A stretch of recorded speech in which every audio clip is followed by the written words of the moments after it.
85 বছৰত যেতিয়া বৃদ্ধ এগৰাকী ঢুকায় পুতেকৰ তামাম ফূৰ্তি ফূৰ্তিতে একদম পুতেকে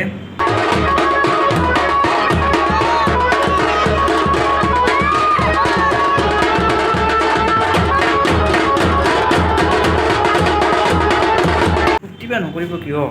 15 বছৰে এটি ধৰি পেলাই হাগা মুতা বিচনাত একেবাৰে একদম মানে নকৈছোঁ না একদম চেৰান্দা আৰু এবাকে তিৰিৰ গালিটো আছে চলি এবাকে ভাত খাব এই মা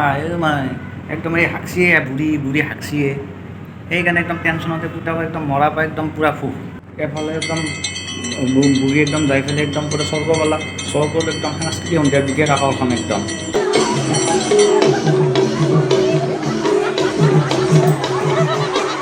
এই ইয়াতে কি হৈছে এটা নাচ গানা চলি এটা সাংস্কৃতিক সন্ধিয়া এই সাংস্কৃতিক সন্ধিয়াই পইলা চিনি বনাই ৰম্ভা মেনকা সেইটো চিনি পাই কেনে বনায় এইটো উৰ্বশী কি কয় উৰ্বশী আমি শাস্ত্ৰতে শুনিছিলোঁ উৰ্বশী আহি পালাক না ইয়াতে বোলে এতিয়া সদায় চলে না কি সদায় ইয়াতে চিৰজীৱন চিৰকাল ইয়াতে একদম সদায় নাচ গানা চলিয়ে থাকে চলি থাকে সেই চালা কি কয় চালা 15 বছৰে বিচনাত পৰি থাকিলে মানে চলি মোক গালি দিবৰ বাকী নাই বিচনাত থাকছোঁ বিচনাত বুকছোঁ খাইছোঁ খাব পৰা নাই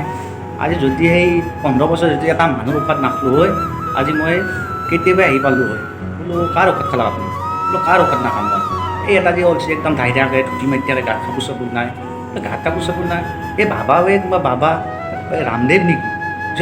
হেদালে কেলা তাৰ ঔষধ যদি নাখালোঁ হয় আজি 15 বছৰ মই আজি সাংস্কৃতিক উঠাই যাব পাৰলোঁ এয়া